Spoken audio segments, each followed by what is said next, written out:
Hi everybody, Colin Stevenson here, joined by my hero and the greatest mind of all time, John Leonard. Hi John. Hi. Now, John, last week you left me hanging because I was wanting to understand what you wrote down and how you were going to get this information out to people. So I believe you had some sort of manuscript or something that you were in the midst of working on so that you're then able to give this information out to people, all that you knew inside. Right. So these people were getting all this help, addictions, depression, anger issues, all these things were getting fixed. And it was basically, answering these three questions that we all have to answer. Why am I here? What am I doing here? What's going to happen next? And I started sharing this information with some big names. So I was reaching out because I just wanted the information out. I didn't want to do anything with you. I wanted to use it, but I wanted it to be out. I'm John Lenhart. I'm nobody. So let's get it to the bigger people. So I wrote a lot of people during this time trying to give this information to other people and let them use it on their platform and everything. Nothing. Nobody wanted nothing, and it didn't happen. So I said, well, I should write a book. If you remember that first pastor when I talked about grace said, well, I don't have to worry about this. You didn't write a book. I'm like, okay, I'm going to write a book.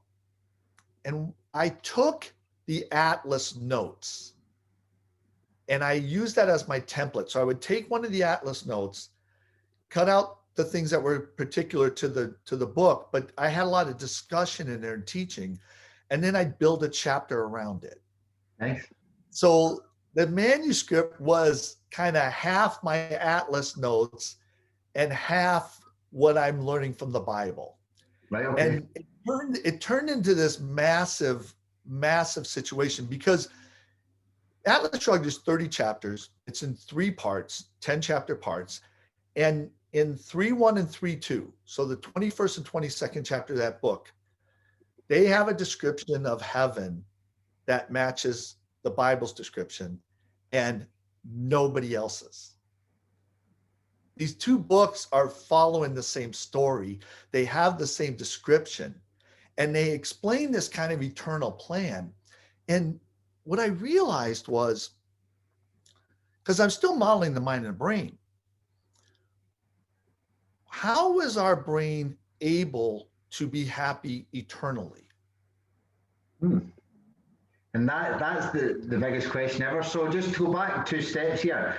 Ayn Rand, do you believe she wrote Atlas Shrugged based on the Bible, like you've just done with your manuscript, or do you believe that this was just her divine writing? And she wrote The Fountainhead, and if you read that, she couldn't finish her points, in my opinion. And then when she wrote Atlas Shrugged, there were these different drafts. And it's really interesting to look at the difference between the drafts because she was resolving the contradictions. She wrote truth. And when you write truth, it's got to get into this conjunctive. And the draft, she pulled it into the conjunctive.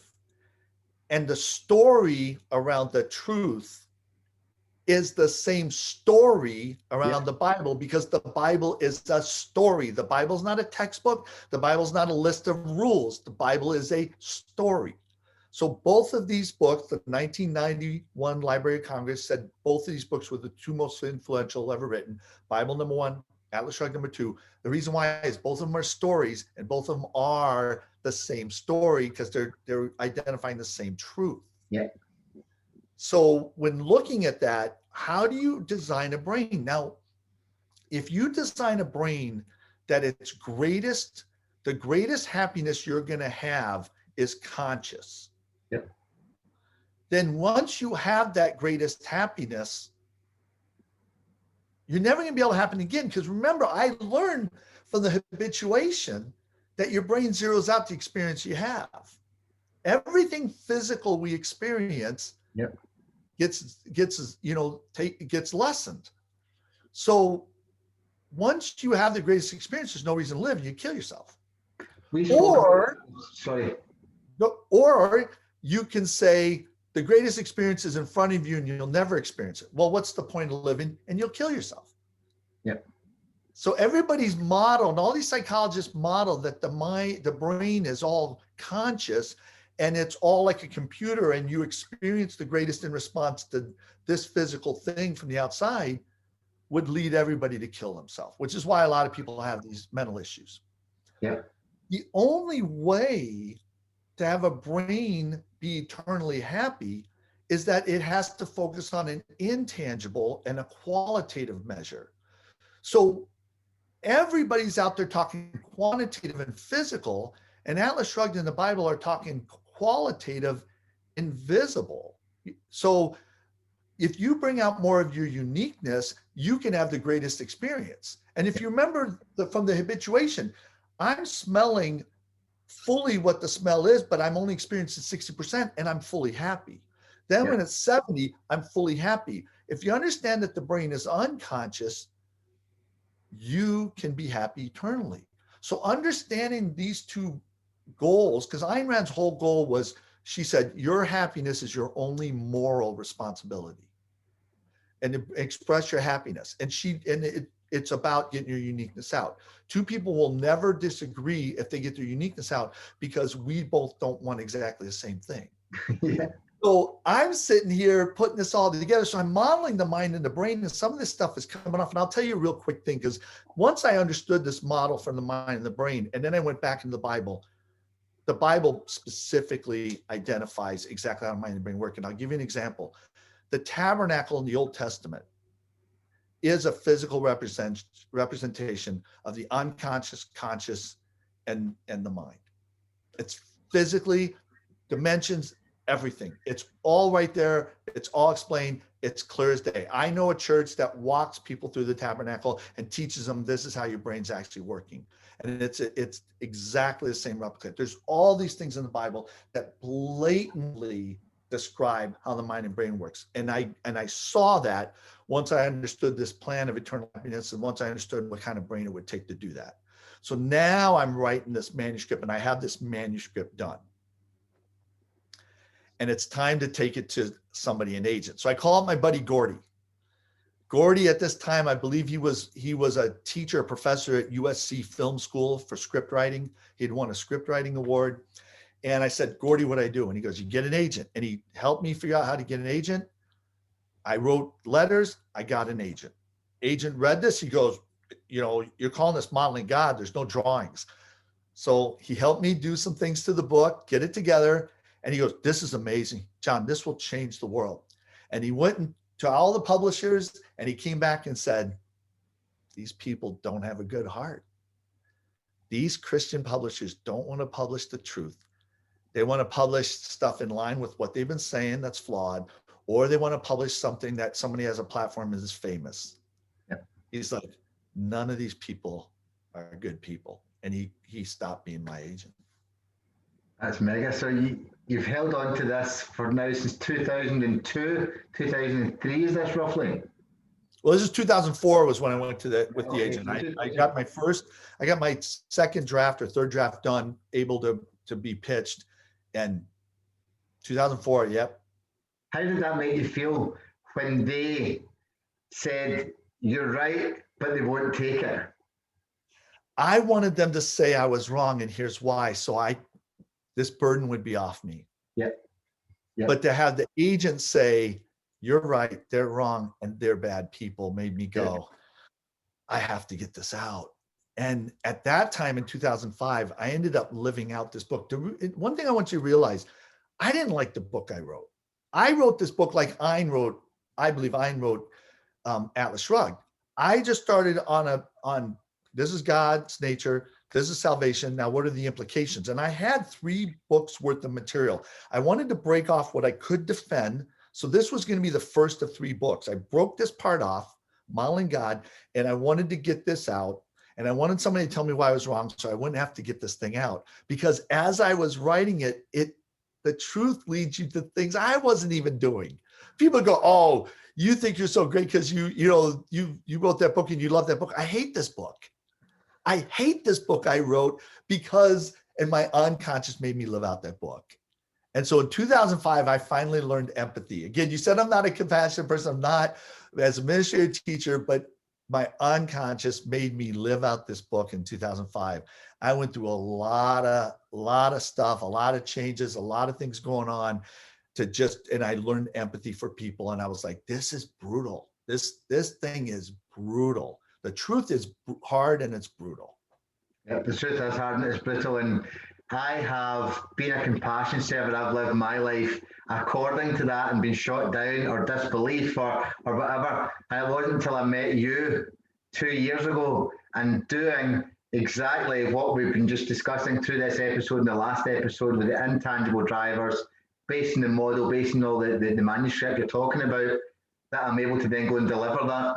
And it's been the most amazing. And you didn't only help me, I was in a position that I was helping myself. And that's why you and I came together. And that's how I was able to use it to change. What I think people listening to this need to understand is it won't help everybody if they're not willing to do it according to their own uniqueness as well. You know, it's making them more them to be able to see things, to be able to then go and do it energetically. Right. And the people who got help were able to help other people. That's what I loved about it. Was generative. So let me take you through a couple of attributes or things, little things in this book. So the book starts off with a preface. The preface is very important. And the very first analogy is I say, imagine a wall that's 200 miles long and 50 miles high. And it's made up of tiles that are hundreds of feet square.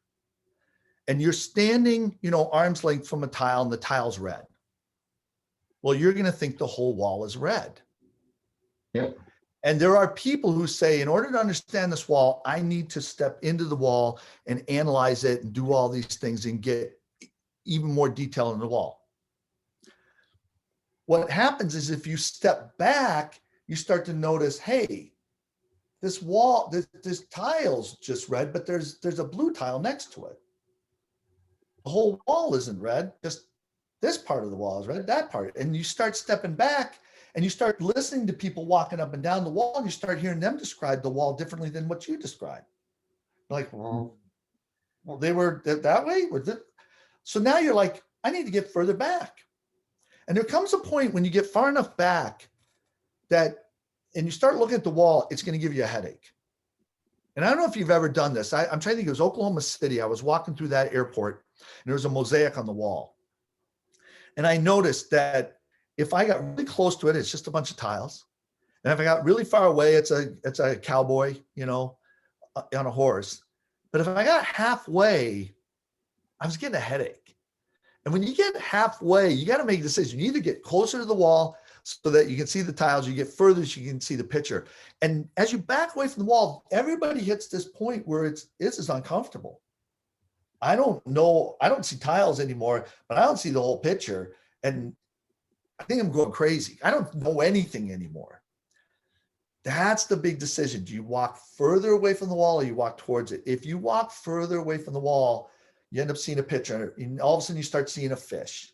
Now you recognize fish. And you get way, way, way, way far away from the wall, as far as possible, you see a man teaching another man how to fish. Yeah.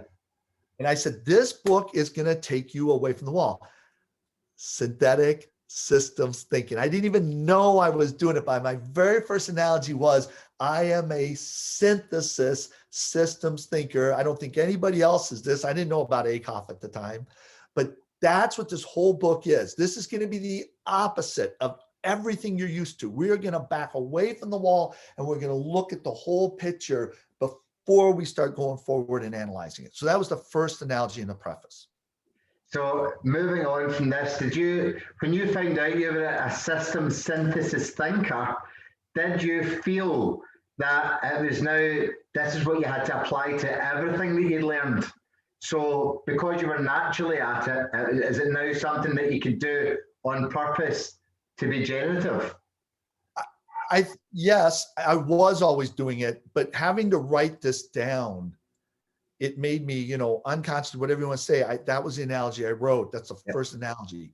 The second analogy, I mentioned S.I. Hayakawa, language and thought and action. My second analogy was this ladder of abstraction. So I would talk about when you think of a concept or you think of a word, there's this ladder of abstraction. So there's Bessie the cow.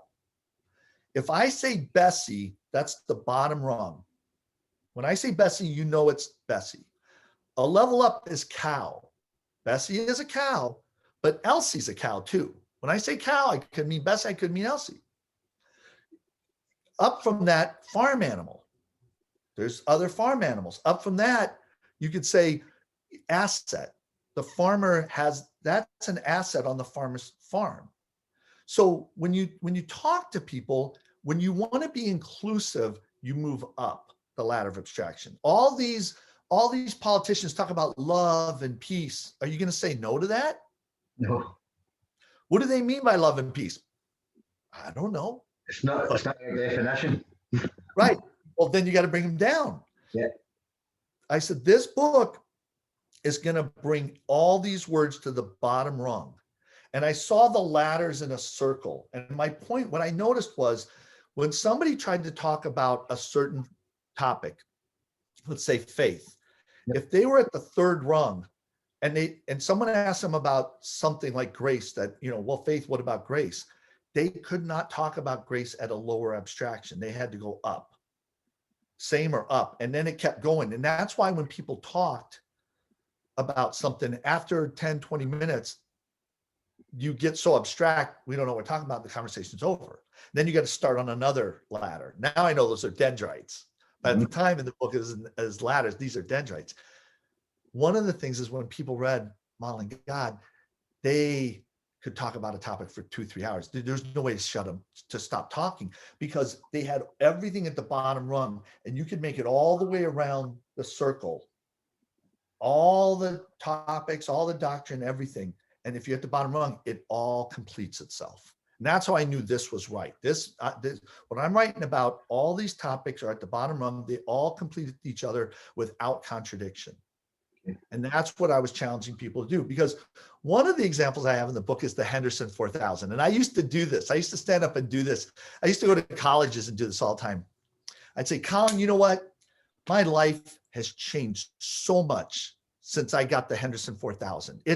I have more time. I have more money. I'm happier. People like me more. It's great. Yeah. And then you say, what is it? Yeah, yeah, absolutely. Yeah. I go, oh, it's wonderful. It's amazing. It's really cost efficient. It's easy to buy. It's great. And they go, yeah, but what is it? Oh, it's about this big. It comes in different colors. It's, I had finally someone in the crowd go, what is it? Like they're screaming. And I said, right now, do you believe a Henderson 4000 exists or not? They're like, no. I go, well, why not? Because I can't see it. I can't describe what it is. I said, if I keep describing what it is, if I bring other people up here to tell you how great it is, are you more or less likely to believe it? Well, the less the propaganda then, isn't it? With them all coming in. And I said, how's that any different than God and salvation? Ask somebody who's God, ask somebody what is salvation, how it works, and you're going to get a description of effects. That is always something that has driven me nuts on Facebook and LinkedIn, is people post effects. People write books on effects. I showed you the book on flow. It was a bestseller. All it did was list the effects of flow. Did that really help you? No. I love to ask people who post on effects, do you think that helped me? Yeah. Okay. If I wrote something, all effects to you, how much would you pay me for that? Even if it's a penny, how much would you pay me? They don't want to have that discussion. What's the difference? Why are you, everybody, we talked about this cause to effect. We've been talking about the whole time. Psychologists, pastors, teachers, politicians, all these people, authors, all they do is state effects, and we go, wow, that was great because it entertained you. It didn't help you at all. Nope. But we think stating effects is going to help you. A mechanic states the effects of what's, hey, here's what's wrong with your car. I'm not going to fix it. I don't know how to fix it, but pay me $50 for telling you the effects. Yeah. That is what's going on with the world. That's what drove me nuts. And that's what's going on in the church. That's what's going on in education. That's what's going on in psychology. People think stating effects is a value. Yes. Without the causes, it's not a value. Yeah, and you and I have spoke about this for hours over the last couple of years. And the way people work, they don't know the cause of a person, so they don't know the cause of anything. So if they don't know the model of something or somebody, they then can't use it because they're just going by the effects that they use or the effects that they see or what they feel. They don't, but the thing is, when you try and give them that, they don't want to understand it because then it totally changes the way that it goes against everything that their brain's been doing for so long. And then we get shot down or we get put in a place or we don't get asked questions to allow us to open up more because you and I won't force the information ever because there's no point. Right. And I always like to say to people who want to work with me, I asked you this question when you and I first started meeting. I said, Colin, do you really want to understand this and help people? Or do you want to spend your life figuring out how to help people? And you really wanted to help people. 99% of people want to spend their life in this, this quest to help people, never actually helping anybody. But you know what? I had good intentions to help people, and it was a noble quest the whole time. And I lived my whole life nobly working towards helping people, but never really actually helping anybody. Aren't I a good person? And what bothered me about Christianity is that nobody could tell me the benefit of being a Christian. You don't go to hell, you have money, you don't get sick. In Atlas Shrugged, they said the non-loss of a value is not a value. If I walked up to you and put a gun to your head and say, Con, give me this, or give me something, give me $20 or I'm gonna kill you. You give me $20, what did you gain from that? You didn't gain your life. You didn't gain your life. You already had your life before I walked up. The non-loss of a value is not a value. The church is telling everybody the non-loss of something is a value. They can't explain the value. They can't explain the Anderson 4000. What's the value of this thing? Stop telling me the effects and stop telling me the thing is it avoids. Tell me the causes of it. Tell me the value. Tell me what you're actually giving me. They couldn't do it. Yep. Now, go on. No, I was going to say now, this is happening also in the theories of psychology. It's also happening in education, the care system. They're all wanting to mask the effects, help the effects, rather than teach people the causes, eat better food, don't put these chemicals in, don't eat this processed stuff. They focus on the effects for everything. So anyone watching this video just now, hopefully they're starting to understand that we are living in literally 10% of the world. And it's all on the effects. So this is the way that the bigger system works. The 90% is the causes that nobody knows because we're all focused on this small part. Life's massive. The energies, the God, whatever you want to call it, is massive. And people are focused on this one. And this is why everyone's herded by governments, by education systems, and they're herded into one pen because they're focusing on the pen. They're all looking to see what's outside or the stuff they haven't seen before, and it's making really, really difficult. If you're focused on the quantitative or the physical, you're going to get used to it, and that's a recipe for disaster. You focus on the qualitative and the invisible, like your uniqueness. So that's why you were so passionate about getting all these uniquenesses out there, because if you operate in your uniqueness, you'll never get used to that. You'll only have more joy over time. And that is going to take you forward. And that's the cause. And now you can intentionally have those effects, and we can explain that. And Ellie, Dr. Harper, the psychologist, backed that up. So that's why we were always passionate about this from the start. If you watch the very first video we ever did, this is exactly what we were talking about way back then. The first chapter of my book is called The Invitation. So I say, and I used to love to do this with people too. I'd say, imagine you were invited to a party where you could experience any sensual pleasure. I'm going to say physical pleasure, sensual pleasure. And that was people who thought that was sensuous. Later in the book, I said, did you think I said sensuous or sensual? Because sensual is of the senses. Yeah. Sensuous is something different. And if you projected something wrong on me, you're off. But you can experience any sensual pleasure for as long as you like. The party you have to have an invitation. The party happens at a specific location, specific day, and you say, yes, you want to go. I'll hand you an invitation that says admit one. And when you look at it, you realize there's no directions. No address to the party. So as I walk away, you go, hey, John, where's the party? And I go, oh, it's in this really big, area. It's a complex. It's great. And I start to walk away. No. How do I get there? Oh, okay. Well, where are you coming from? Oh, from there? Okay. You might want to take a plane and then you rent a car. And let me help you. When you drive the car, the gas pedal, the pedal on the right makes you go faster. The pedal on the left stops, and the thing in the middle directs the car. Okay? See you there. John, what's the address? What you want? You're asking me what's the address? I want to know, because there's two reasons. I want to know where it specifically is. Where am I going? And I want to be able to measure my progress. Once you have an address, you know if you're getting further away from it or if you're getting closer. Until you have an address, you cannot intentionally make it to this party. Yeah. How silly is it for you to be okay with that when it comes to your eternal salvation? Yeah. Ask who God is, or how do we get to heaven, or what is specifically, give me an address, give me a specific answer. And they go, well, they say all these effects. You wouldn't settle for that in any area, but when it comes to religion, I think I'm going to settle for not getting the address. I think I'm going to settle for not having a specific explanation. I had one pastor go, the address is in here, with the Bible. And then what I added to the book was I said, what if I said to you, oh, the address is in here, and I hand you the phone book? Yeah, that's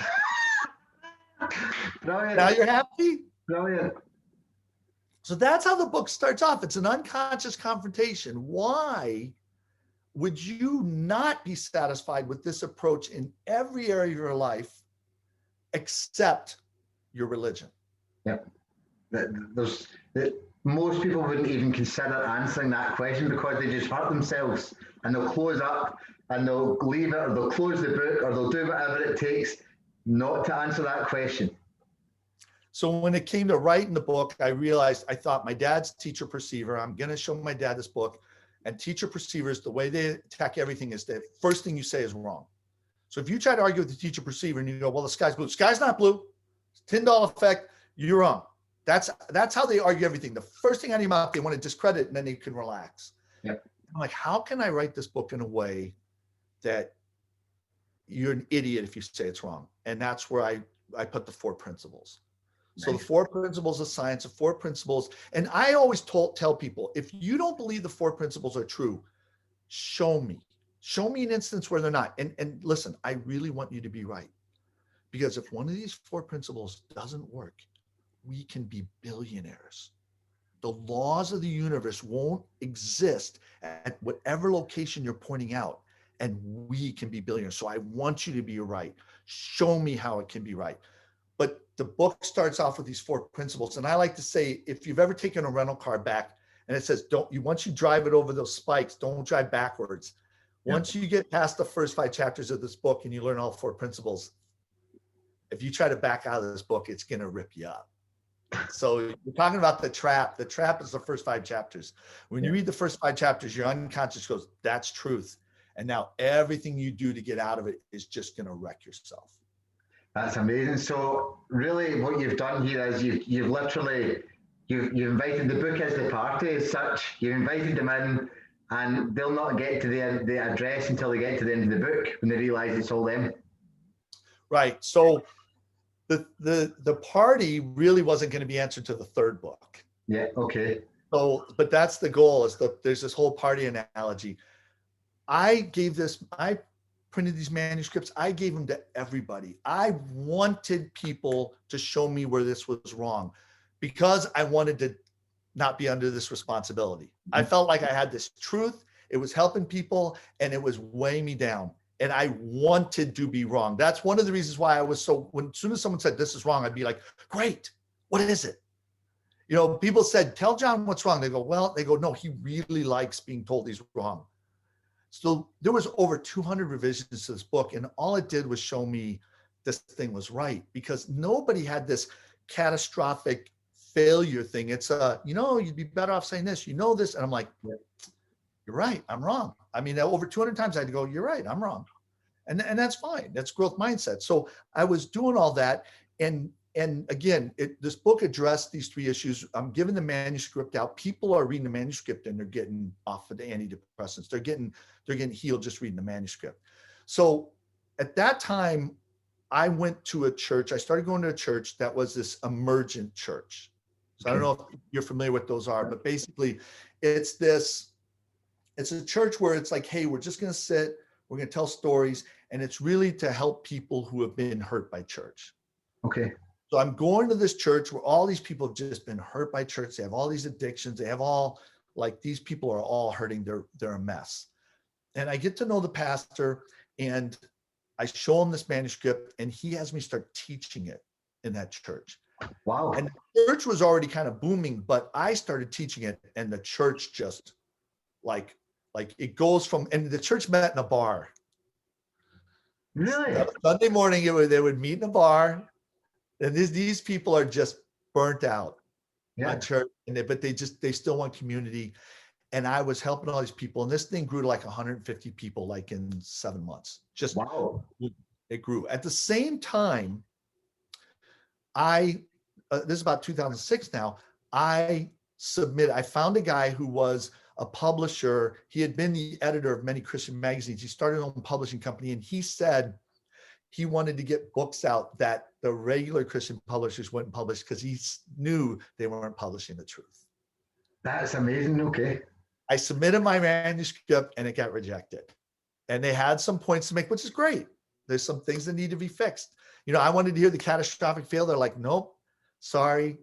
There's some things that need to be fixed here. I started a blog in 2006 to start working out the mind and the brain stuff. I started sharing this model for the mind and the brain and what I was doing because I wanted more feedback and I wanted to keep refining it. In fact, this is the point where I met with the professor because I had a model written out, 100 arrows, like a wiring diagram, and I've told the story already. And he looked at it and he said, we don't do medicine this way. You're doing everything backwards. Again, the synthesis method. They go towards the wall and they scratch the wall and they take the wall apart, this tile, and they think the whole wall is the tile. Yeah. I was doing everything backwards. So he said, stop doing this. But I just kept using this information to help people. And in the church started splitting into thirds. There was a third oblivious to what I was teaching. Yep. There was a third that was into it and growing. And then there was a third that was pissed off. And they were crabs. There was a third of the people would look at somebody. So if I'm one of the crabs and you're one of the guys learning, I think I'm better than you, Colin. You're a mess. Colin, you're a mess. And I think I'm better than you. And as long as you're around, I don't have to get any better. Colin's a great guy and I'm better. So as long as I say, Colin, you're a great guy, I know I'm better. Yeah. But you're a mess. You got addiction issues. You got all this other stuff, depression, all these different things. But I love having you around. And there's the whole story about having the crabs where they give you 2 crabs if you go crabbing, and they don't give you a cover because one crab will pull the other crab down. Yep. Well, when you start getting help, I start pulling you down. Yep. You're convinced, you're telling this guy who's helping you, oh, John loves me. He always says really nice things. And the guy's helping you going, let's find out if he really likes you, if he really loves you or not. And as you get better, I start pulling you down. And then eventually you turn to me and go, John, don't you love me? I love you, Colin. Well, then why are you holding me down?